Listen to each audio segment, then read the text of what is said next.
Folks, I don't usually wear the Coke bottles, and by that I mean my glasses. Boy, these things are thick. I am blind. As the summer movie season is wrapping up for 2025, I have seen 36 films that would fall in the window that I'm going to be ranking today. I'm going to not do a normal tier list ranking, but I'm going to actually do a countdown version of my summer films because I've been doing tier lists for my monthly watches, and the August one is right around the corner. So I didn't want this to basically be the 3-tier list that you've already seen if you watch my channel regularly. But this video, I'm going to rank from 36 down to number 1, all the movies I saw in the summer of 2025.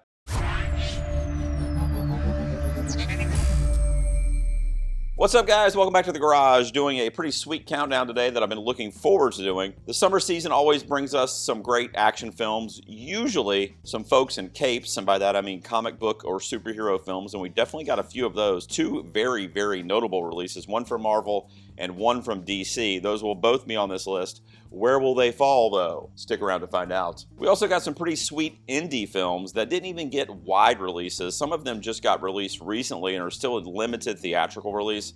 And some of them had a very short run and then ended up falling onto VOD, which may be where I saw it, depending on what was playing in my market. I also did include streaming movies of note that I saw on like Netflix or Hulu. Now, just so you know, what I did not include on this countdown are any releases that I saw this summer because of my film critic status or attending film festivals that have not been released yet. The point is that you can also see all of these if I'm recommending them, or stay the fuck away from them if I'm not recommending them. But all of the ones that are going to be mentioned on this countdown are either still playing in theaters or are already available to stream or rent on demand. I also have my phone here so that I can give myself a timer and make sure that I'm staying under a minute on each of these releases. Now, if the alarm goes off, I'll just cut. I'll stop talking. There are timestamps down below for the sections of the countdown if you want to skip ahead, but I want to tell everybody real quick because I've been a very bad boy and some of my friends told me that I need to promote it a little bit better, but I do have channel memberships open. You guys know I'm always out here in the garage, and that's with a full life of work and kids. Oh my God, they probably need something right now, actually. I'll be right back. But I wanted to let everybody know that they are open for as little as $2 a month, and I also added some additional tiers because some friends have been very, very generous wanting to help me out here in the garage. I also recently decided to give away a 4K digital movie to my members each and every month. Last month, my girl Jules, one of the channel members and regulars, received a copy of Sinners, the 4K digital code of that thing. And this month, in the month of August, at the end of the month, I'm going to do a drawing among my members to give away a 4K digital code for the new Final Destination Bloodlines. Check out that thing. Ooh, creepy, creepy. It could be yours. Every single month I'm going to give away basically a new release or a new 4K release to one of my members. If that interests you and if you want to help me out, you also get a ton of other perks. Click join down below and you can read all about it and help me out here in the garage. I do appreciate the consideration. All right, like I said, we're doing 36 movies today. That basically anything that was released from that first weekend in May, with the first like summer blockbuster kicking off the season, which in this case would have been Thunderbolts, going all the way to basically right now. Anything that came out mid-August, like the 15th to the 20th. As I'm recording, it's the 21st. So anything that's coming out after August 21st will not be included in the list. Let's do it. All right, kicking things off at our number 36 is War of the Worlds, which you can watch on Amazon Prime. Holy shit, I don't even know if this is a real movie, I gotta be honest. This is a movie that everybody's been talking about in the last month or so. It just came out a few weeks ago. So I'm not gonna have a lot to say about it, except that this is so weird that this got greenlit. This is essentially a 90-minute advertisement for Amazon. It's an Amazon film. There's a shit ton of Easter eggs in the movie about Amazon and Amazon Prime. But it's a remake of the classic War of the Worlds, which has gotten like 5 or 6 remakes since the book was written. But this is easily the worst one. Ice Cube is in the lead role, and he's basically sitting at a desk for the entire time as the alien invasion is unfolding before his eyes on his computer screen and the various monitors around the world, because he works for the government and he's basically the only person that's been assigned to protecting us from an alien invasion. Number 35 is A Breed Apart. This is a movie starring the combo that also showed up a few years ago in a CGI-heavy action-adventure film called Fall, about two girls that for some fucking reason climb to the top of a cell phone tower and are afraid they're going to fall off. Grace Caroline Curry, of course, Lady Shazam, maybe you're familiar with her from the Shazam sequel, and Virginia Gardner, who I like to refer to as the babysitter from Halloween 2018. Love these two ladies. They both star again and team up here in A Breed Apart. This is essentially a remake or reimagining of a film that Wes Craven produced in the 80s called The Breed, which is about wild or rabid, kind of Cujo-esque dogs that are attacking the people in the village.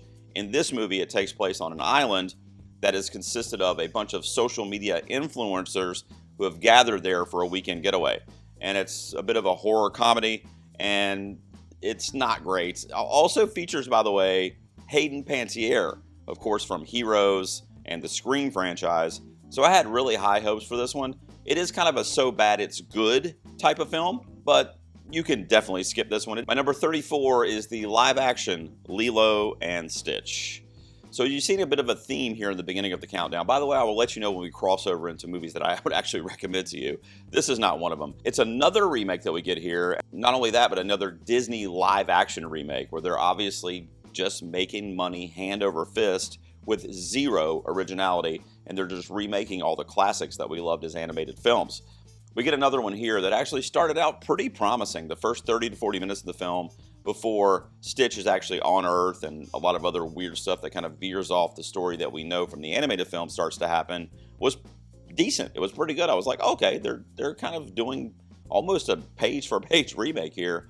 But then it goes off the rails when Zach Galifianakis and his buddy show up, and there's a whole pursuit of Stitch on Earth, and the performances were good and were dedicated, but the movie was not for people that like the original film. My number 33 is another remake, I Know What You Did Last Summer. Oh my God. I'm actually surprised I ranked this one as I did, if I'm being honest. This is another one that is, why is it here? Why does it exist? I mean, yeah, box office, everybody's going to say that when somebody asks, why does this exist? And I know that's not necessarily a critical opinion, but it just pisses me off as a fan of the original, really couple films, but definitely the original movie from 1997, which was, of course, spinning off of that whole Scream phenomena that we got with the teen horror films. And this film tries to model itself after that. There's a couple cool kills in the movie, but the reveal was stupid. I didn't like the attachment of our legacy characters here, predominantly Freddie Prinze Jr. and Jennifer Love Hewitt. We also get flashbacks that feature Sarah Michelle Gellar, my Croaker Queen. You can check out my full review that I did on the channel here, but aside from a few good scenes, it was just a fucking train wreck that really was a slap in the face to the original franchise. My number 32 is another Prime original, and that is Heads of States. So this is another one that was okay. We're starting to cross over to the recommend side of things, although not quite yet, but I do kind of want people to seek this out if they are a fan of John Cena, and specifically if you're a fan of him and his comedic acting. He is hilarious in this film and really everything I've seen him in outside of the wrestling ring, although he was pretty funny in there too. But he's just so charming, charismatic, and like I said, funny. And he just has a way of delivering his dialogue, even if the things he's saying are not necessarily comedic. He just trips me out. I just love him. You also have Idris Elba in here as his charming ass self, kind of the serious tone to Cena's buffoonery, and then the beautiful and talented Priyanka Chopra Jones kind of rounds out our trifecta of stars here. It's an action film centered around the government, centered around the Secret Service. They discover something, they have to save the world. It is a very like Mission Impossible-esque kind of played out narrative that unfortunately was just not that good aside from a couple of those performances I mentioned to you. Coming in at my number 31 is a horror thriller called Saint Clair. This movie stars Bella Thorne, of course from Disney Channel fame, and also most recently in the horror genre in the Babysitter films as the kind of stupid cheerleader. She's the killer in these movies. She has harnessed an ability to tap into like some supernatural or spiritual realm that allows her to kind of gain super strength almost, and definitely is very, very smart and can outwit serial killers and rapists and bad people on this college campus in this college town. And she uses it to kind of be like a Dexter type of character where she's taking out all the bad guys. There's also a subplot in the movie where one of her victims from previous years, played by Frank Whaley, which I thought was hilarious casting, haunts her haunt might not be the right word, but he's kind of with her as her imaginary friend throughout this journey of her killing these guys. It's a really cool premise, and Bella Thorne was really good in this. I did not expect it because it is a much different role from anything we've ever seen from her. It takes forever to get into our action in this film. There's like an hour of like exposition and setup and weird student filmmaking type techniques that just didn't work for me, and even if they had worked, they just went on forever and ever. It was so redundant. My number 30 is the last film I've seen as I'm recording, and it didn't really hit with me, and that is called Honey, Don't. This is a film starring Margaret Qualley and Aubrey Plaza, and is directed by one of the Coen brothers, in this case Ethan Coen. So right away you go, oh well, this must be great, right? That's what I thought. You get into the movie and it is at best mediocre or average. I am somewhat recommending it because of the performances and the kind of stylistic filmmaking that we get here. Of course, being from one of the Coens, you would expect that. I love the tone of the movie too. It's very like dark comedy, dry wit. There's some great supporting performances, namely Chris Evans and Charlie Day from, of course, Always Sunny, and Chris Evans is Captain America. So with this and Materialists, we kind of see him branching out of that weird Netflix action shit that he was doing for a couple years. It's played as a bit of a whodunit kind of mystery comedy, and it's unfortunately just so average. Like it's a bummer. In my Letterboxd review after I saw it today, I actually said, can the Coens, the two brothers, please reunite? Because I'm trying to think, I don't think I've liked any movie that one of them has helmed. Get back together, guys. Let's do some bangers. We have finally crossed over to the recommend side of things, really crossed over there with Honey Don't, because there was some redeeming qualities to it. But my number 29 is James Gunn's Superman. 29, guys, for the summer. I'm not even talking about it for the year. I've seen almost 100 films so far this year. Where will it fall at the end of the year? Is it going to keep plummeting in the rankings? Look, people love this thing. It's like over a 90 on Rotten Tomatoes. James Gunn's the savior for the superhero genre, according to a bunch of people. And like, Superman's one of those iconic, legendary characters that even if you fuck up the film, it's still going to be a character that people love. And truth be told, I did love David Corenswet in the role. Maybe the best casting for a Superman since Christopher Reeve's films, in my opinion. Great Lois Lane from Rachel Brosnahan. And some cool stuff in here. Like I said, this is a recommend for me. You can check out my full review, but for me, it's just a personal thing that I dislike where the superhero genre is now. It has crossed over to be a bunch of explosions, weird stakes and plot lines that involve multiverses in most cases, or portals where you have an alternate version of yourself that can fix whatever you fucked up. All this shit, I'm over it. I'm seriously over it. I'm like, we're gonna fix this someday. Somebody's gonna fix it.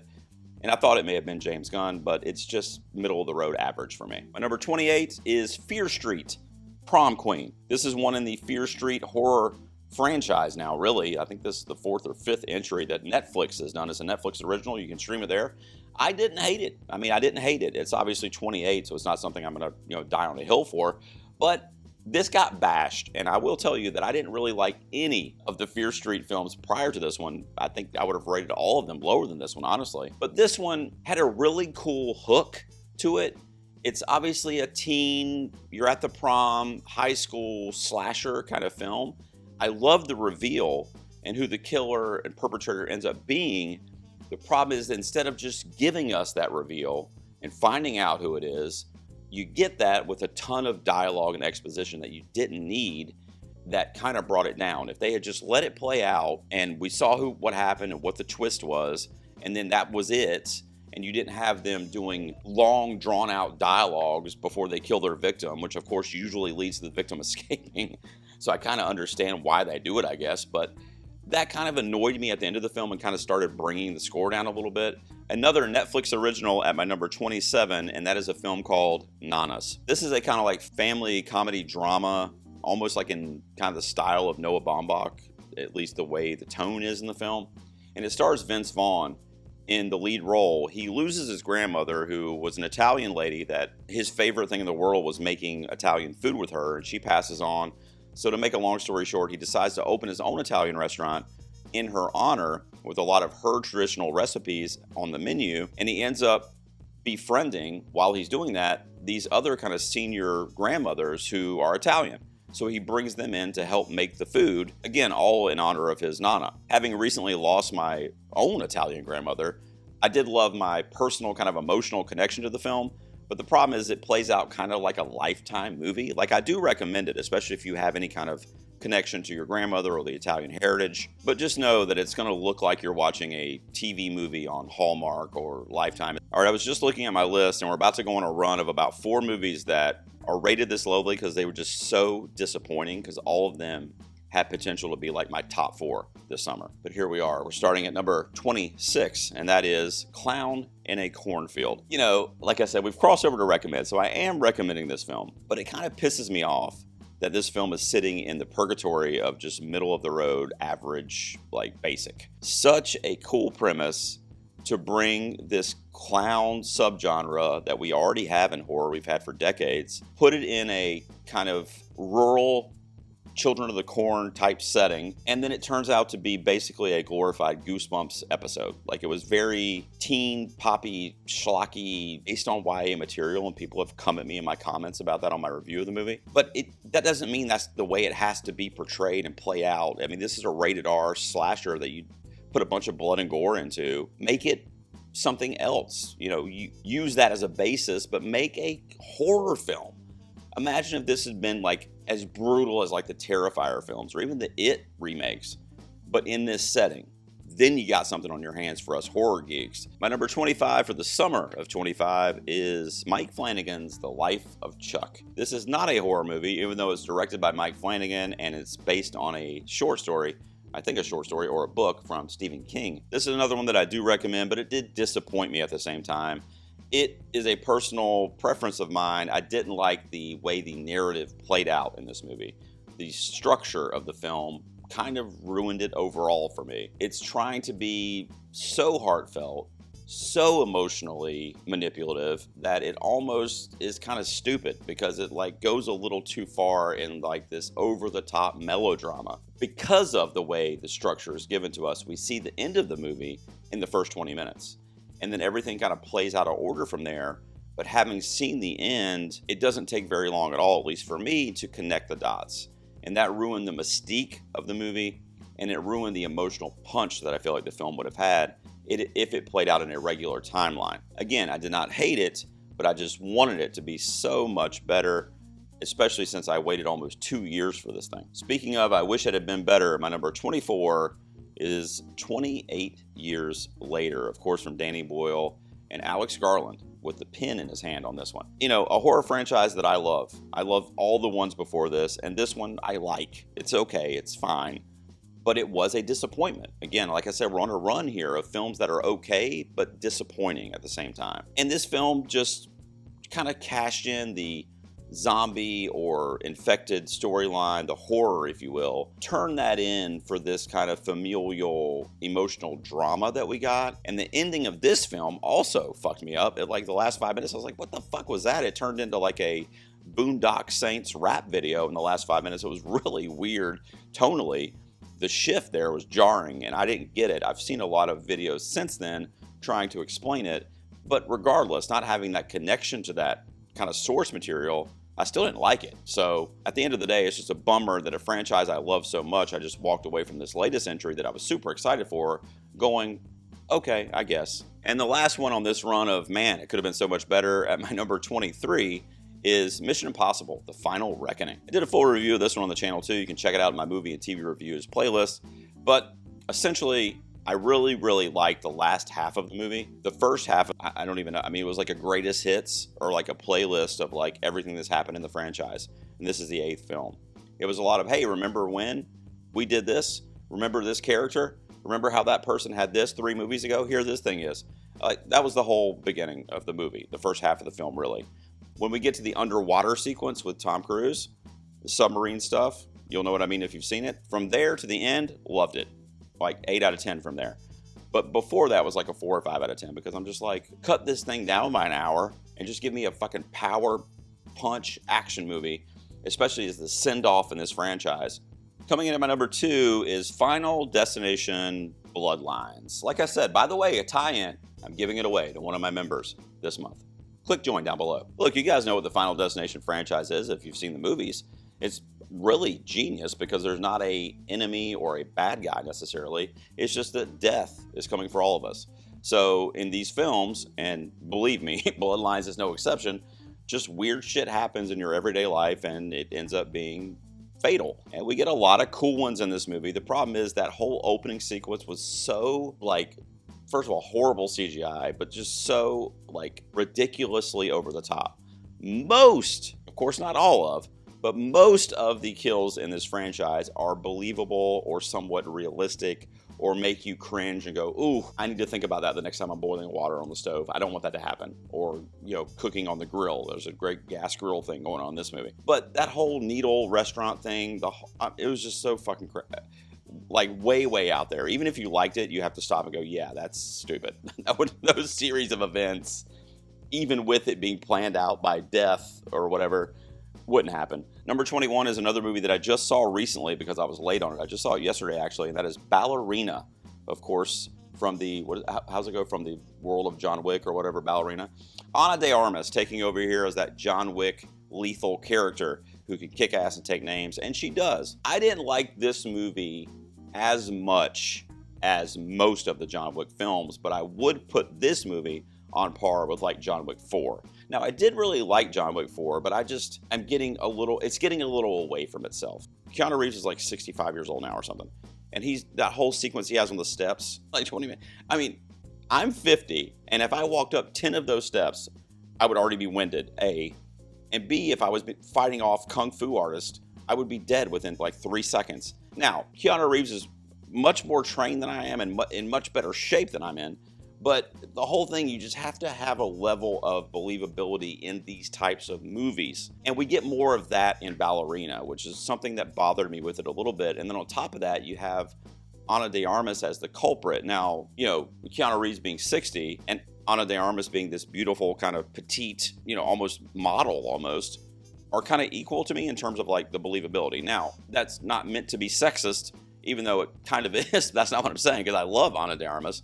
We're getting into my top 20, and all of these movies, the rest of the countdown, I would definitely recommend for you to watch. I've been putting on the screen where you can check them out as well, whether that's in the theater or on demand. My number 20 is going to be on Netflix, and that's Happy Gilmore 2, a movie that I am baffled, absolutely flabbergasted and confused that most of the critics in this space on YouTube or even in the periodicals didn't like it. Just literally blown away. Now, there's some tie-ins in the screenplay that I understand why you could have gripes with the way those characters were handled, but the movie as itself, as a whole, taking out little bits and pieces you may not like about it, is exactly what I expected Happy Gilmore 2 to be.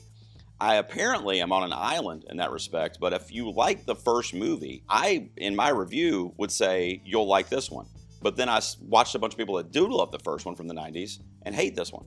So, again, aside from a few plot points that you might not agree with, the movie itself is completely fine. It has a shit ton, an absolute immeasurable amount of hilarious cameos in this movie. And Adam Sandler has gotten to a point where he could call literally anybody right now and say, hey, will you be in my movie for 2 seconds? And they'll do it.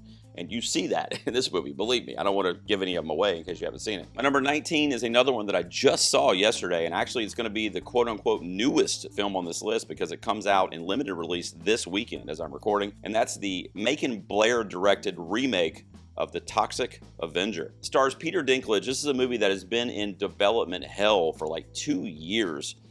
It stars not only Peter Dinklage in the lead role of Toxie, but it's got Jacob Tremblay in there.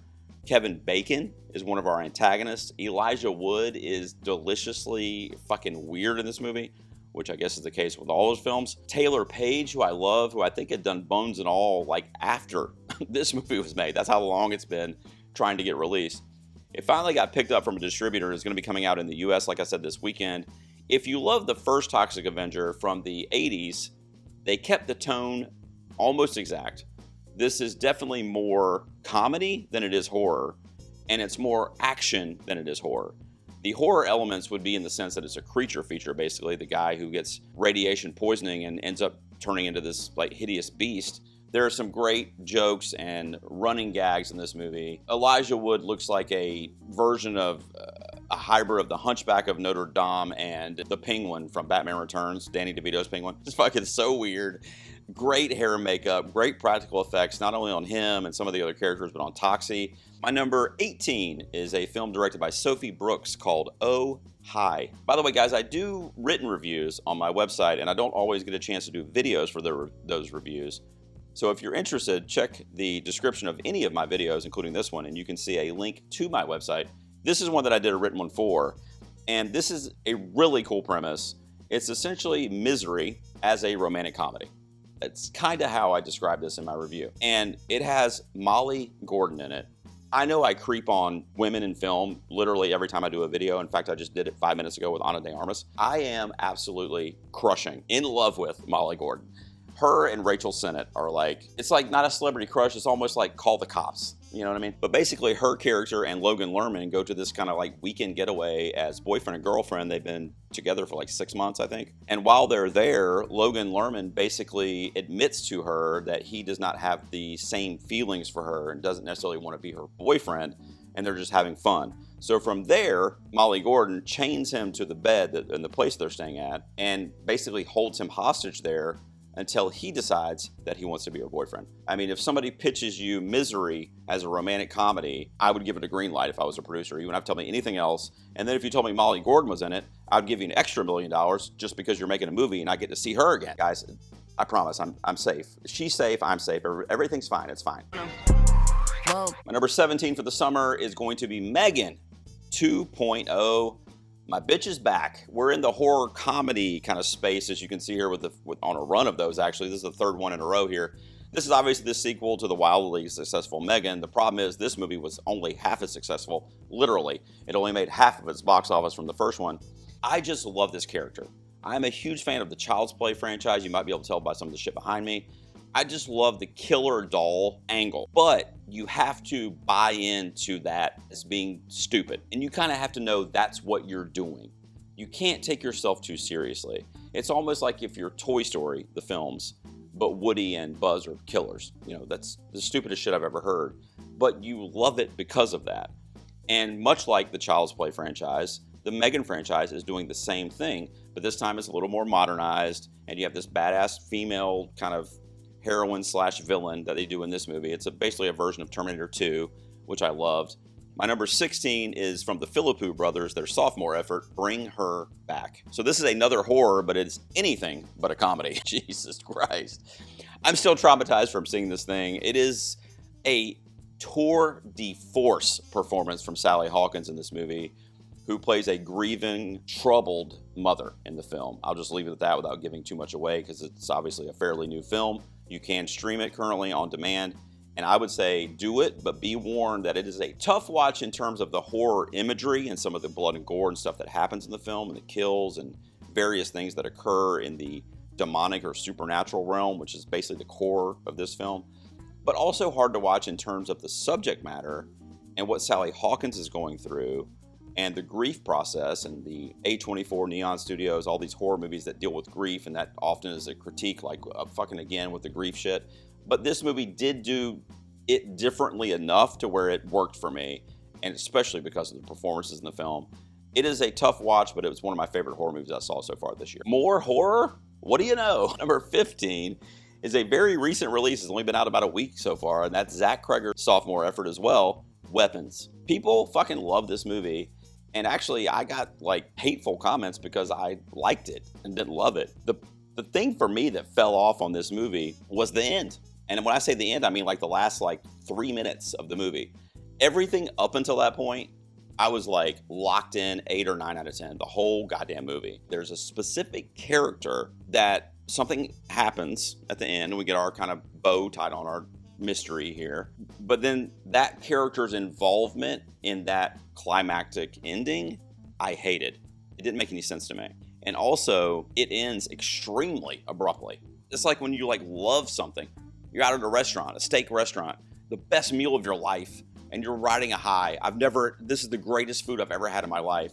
And then they bring you the dessert, and it tastes like a pile of shit. It's just a weird way to walk away from that experience. My number 14 is a movie that I did not think to even like, let alone rank this highly for the summer, but it is going to be Thunderbolts, Or the new event, I'm not going to call it the new Avengers. It's still Thunderbolts, right? That's what it says on Letterboxd, guys. Look, I was talking earlier about Superman and how I didn't like that as much because of some of those CGI overuse of multiverse bullshit that all of them do now. We get a hint of that in this movie too, which did bring it down for me overall. But at the end of the day, this did do something different.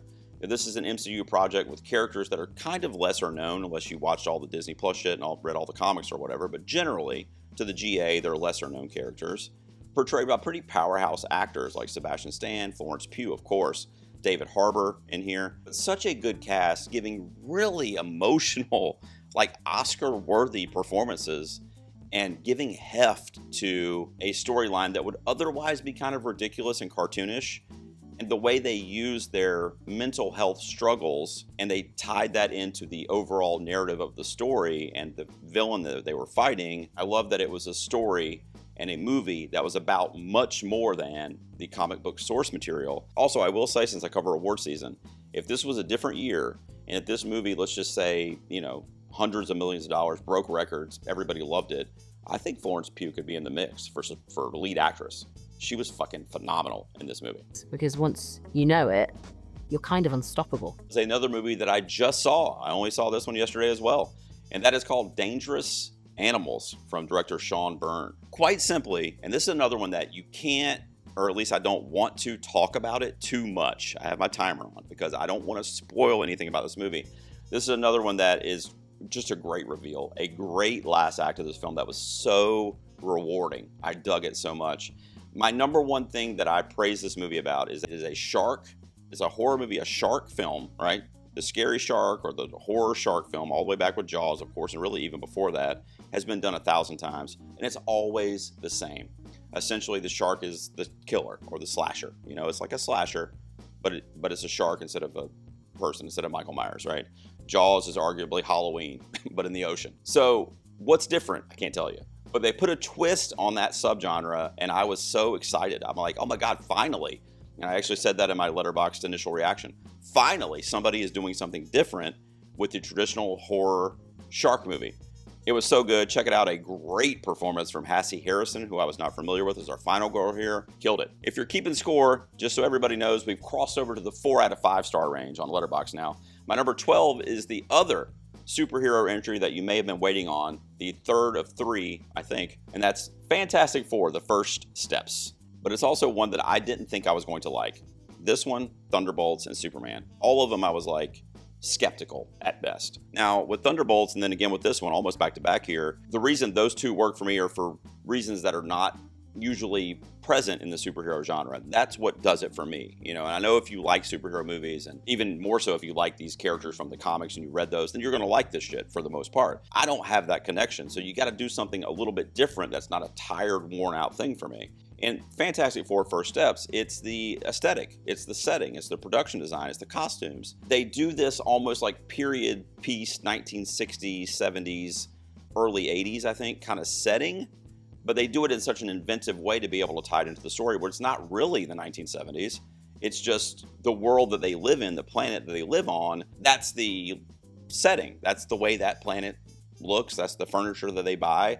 And we, as Americans with that vintage or retro connection, we like, oh, that's very 70s chic there. I love the wood wall paneling. I did really like most of the performances, especially Vanessa Kirby, my homegirl, and I thought Julia Garner as the Silver Surfer was fine. I don't know. I don't know what to tell you. I know people hated it, comic purist or whatever, but get over it, guys. It's fine. Speaking of Pedro Pascal, here we go. My number 11 is The Materialist from Celine Song. I'm sorry, it's just Materialist. There is no the. This was another one that had very divisive reviews. I loved it, gave it 4 out of 5. I love Celine Song as a storyteller. This is a screenplay she wrote just like Past Lives, and also very similar to Past Lives. It is a movie that the packaging for the film, the cover of the book, if you will, is extremely different from the contents, from what you get. And this movie was packaged as a kind of romantic comedy. I mean, you see Chris Evans, you see Dakota Johnson right away. I mean, really, you could put Pedro in there too. But Dakota Johnson and Chris Evans in a romantic-esque, comedy-esque film, you immediately go, okay, this is How to Lose a Guy in 10 Days, or this is, he's just not that into you, or, I don't know, anything fill in the blank with those early 2000 kind of rom-coms. And while there are some elements of that, speckled throughout the movie, which I did enjoy, there are funny moments, this is a very serious film. The content is extremely serious. There's a lot of things going on that deal with like sexual assault and obviously relationships and modern dating and expectations that we put on ourselves, both men and women in the dating space. And much like I said earlier with Florence Pugh and Thunderbolts, I will just throw this little awards caveat out there. I don't think it's going to happen. Maybe a Golden Globe situation.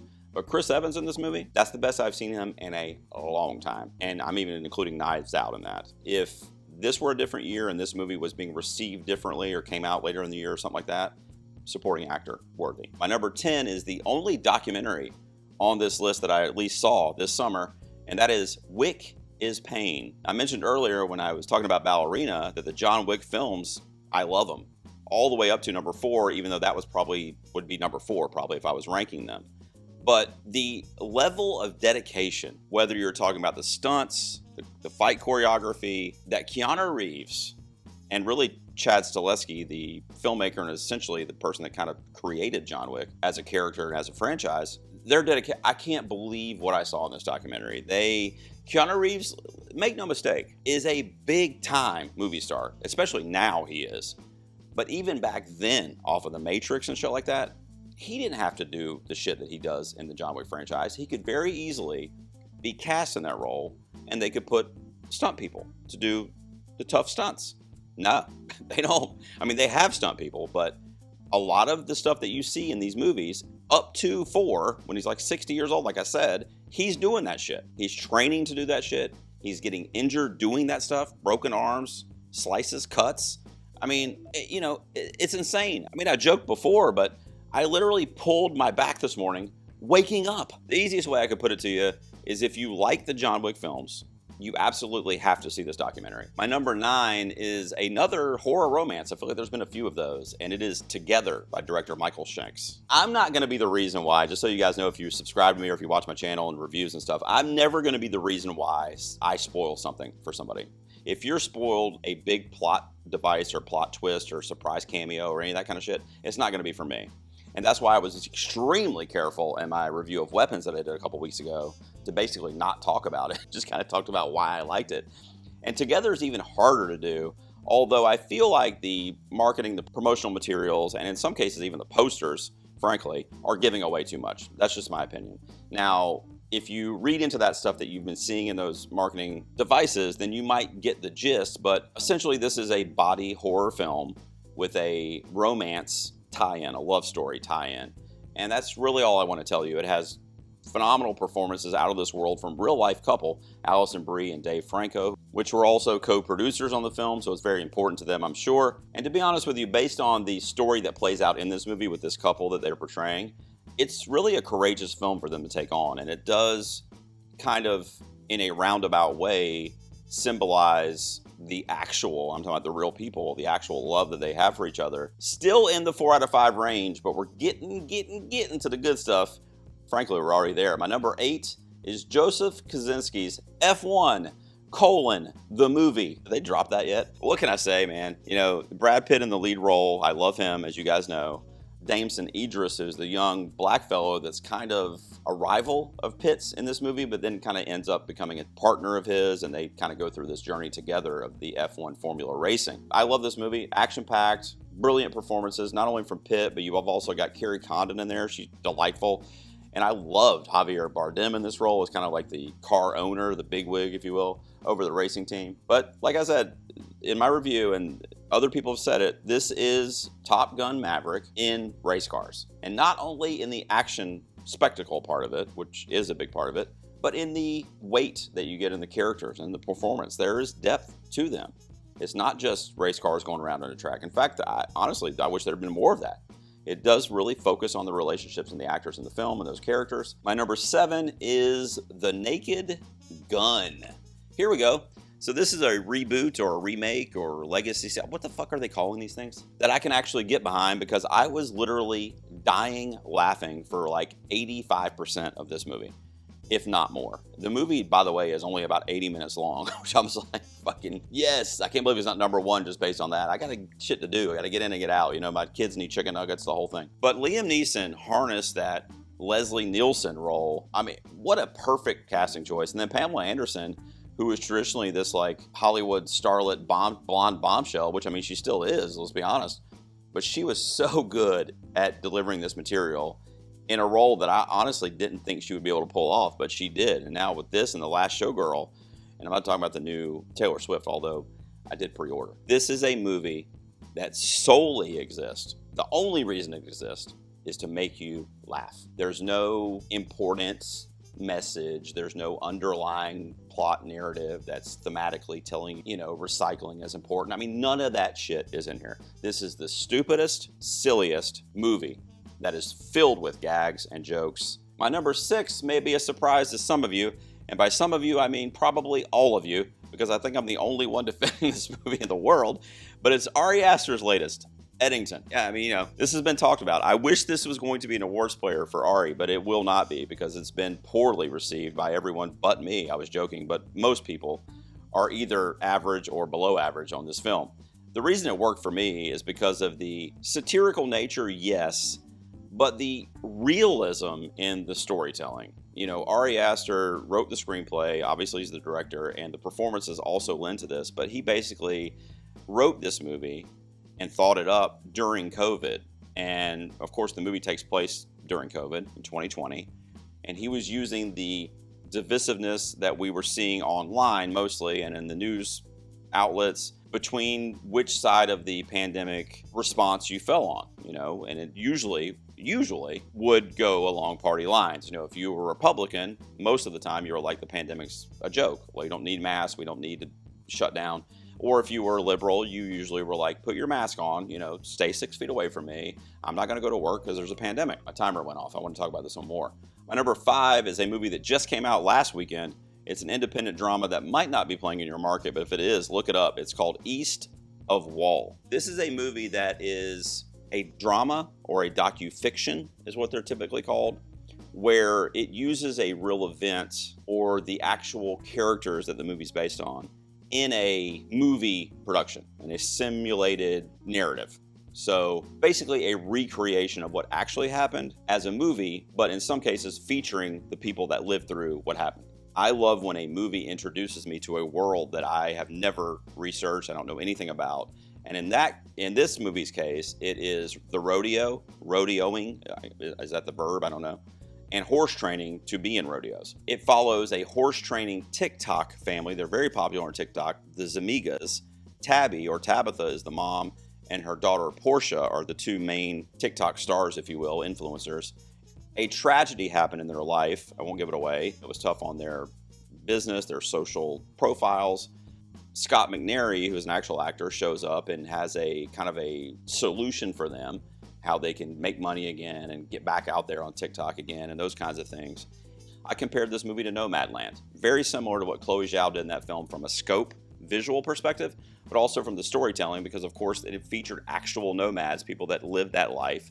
And then you had, Frances McDormand doing her Oscar-winning shit in it as an actress. Believe it or not, at my number 4, we still have not crossed out of that 4 out of 5 territory on Letterboxd, but my number 4 is a movie that is currently playing in limited release, and they need to get this thing out there, man. A24 is like, I don't know what they're doing sometimes, but it's Eva Victor's Sorry Baby. Another movie that you got to be careful, because I don't want to be the person to spoil some of the plot developments in the film, but Eva Victor, who's the star and director, and she wrote this film. I don't know, I haven't researched, and I don't know that she said it's based on actual events or not. If it is, that would make it even more of an emotional watch for you. And something happens, and I don't want to spoil it, and I don't think they even really tell you in the trailer, so I definitely don't want to be the one to tell you. The movie plays out from there in flashbacks to the event that happened in college, but fast forwards, I think 10 years in the movie. It will show them in their current lives, present day, still dealing with that event. And then it'll flash back to what they're actually dealing with, because the movie does a great job, or Eva Victor and screenwriting does a great job of not really giving you all the answers, but letting you kind of figure out, oh, okay, I see what she's going through now, why she's doing this or that. I will tell you right now, it is a very slowly paced, melodramatic story dealing with the issues that it tackles in the film, but it does have some dark comedic moments. I was laughing out loud, honestly, way more than I thought I would in this movie based on the subject matter.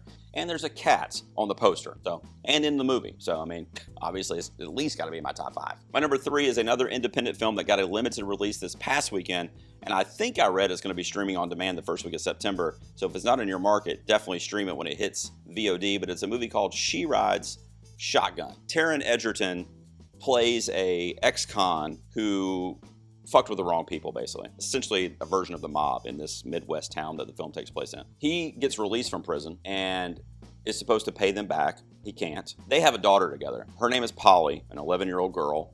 He goes to pick her up from school the day that her mom gets killed. She doesn't know why. Her dad just kind of showed up out of nowhere. Obviously, he's been in prison for several years. But she goes with him, later finding out that her mom was killed. It is a road trip movie where the two of them are essentially on the run from not only the cops, but from the people that want to kill him and her. A lot of tension, a lot of action, car chases, gunfights, hand-to-hand combat.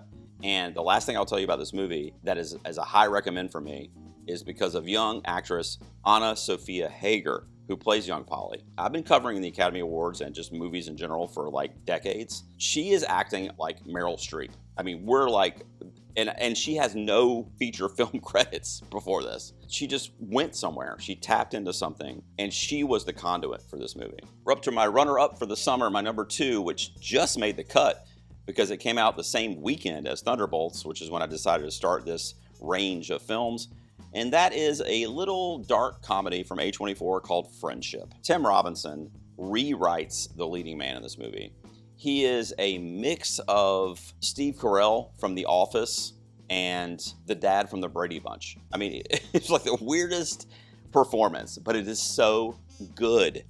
And for some reason, so relatable, at least to me. Now, I'm a middle-aged might be generous. I could be dead before this video ends. And he's having a bit of that midlife crisis, but he has the crisis unexpectedly through his newfound friendship with Paul Rudd, who moves into his neighborhood, his next door neighbor. He doesn't need friends. He doesn't really even want friends. He's not seeking them out. But Paul Rudd kind of takes him in, and he's kind of dorky, is the best way to put it. And Paul Rudd's extremely cool. He's in a band. He's on TV. Like, you know, he's not him. Two completely different personalities and personas. Something clicks in him where he's like, I want to be cool enough to be this dude's friend. But the beauty in the plot and the way the story plays out is that you were already his friend being yourself. And that might sound really silly when I say it, but the movie's not heavy-handed with that message. And again, I love Tim Robinson's performance. Much like I said with some of the other ones on this list, any other year, any other kind of scenario, he could be nominated for lead actor, seriously. That's how good it is. So all of those I gave you were like 8 out of 10s or 4 out of 5 on Letterboxd. We finally have passed into the 9 out of 10 range. The only movie that came out this summer that I gave a 9 out of 10 to is my number 1. It's also the only animated film I've discussed thus far on this list, I think. My memory's horrible. And that is K-Pop Demon Hunters. Like, this is an animated film with bubblegum pop. I'm talking about even on like the header on Netflix, like the poster, like nothing I'm into. You know, I don't know anything about K-pop. You know, I mean, I like pop music, but I'm not flipping through Netflix seeing this go, ooh, I gotta watch that. But I got sent an early screener of it. I said, okay, you know, when we do a review for it, Netflix, thank you, by the way, guys. So I checked it out, and I couldn't believe it. I was so invested and connected to the story that was happening in this movie that it was like, it didn't even matter that the thematic elements in the film were through K-pop or these weird kind of like demon ancestry rituals, like shit that I don't care about. I still don't care about any of that stuff. But the movie itself just had me. I was just locked in to what was happening. Most of the movie's anchor is Rumi, the lead female in this all-girl K-pop group. And it's a really cool twist on kind of like Demon Slayer, like the comic where, you know, they're killing demons and like, you know, they use the powers to do this. It was kind of like that, but with like K-pop. So, I don't know, if you could picture that marriage, that's kind of what the premise and the layout of the movie is. The music is phenomenal, so good. Like, it's going to get nominated for original song, I can already tell you. It's most likely going to be nominated for Best Animated Feature, especially since it seems like it's going to be a really soft year. But it was so inventive, and it was that Lord Miller style of animation too, so it's very reminiscent to like Into the Spider-Verse and those types of films. So the animation is very eye-popping as well.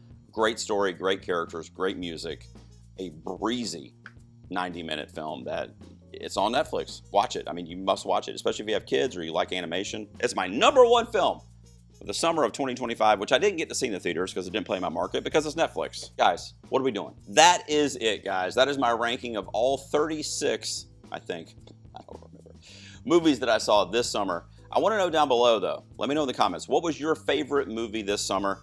Let me know what your #1 film that you saw the last few months was. Also, let me know where I was off in my ranking. Superman at 29 or whatever. Was that too low? Yikes. Let me know. I know you will. I'll see you out here next time. Don't forget about channel memberships. Click join if you want to read or watch my intro video about all that. And at least, please subscribe. I will see you guys out here next time in the garage.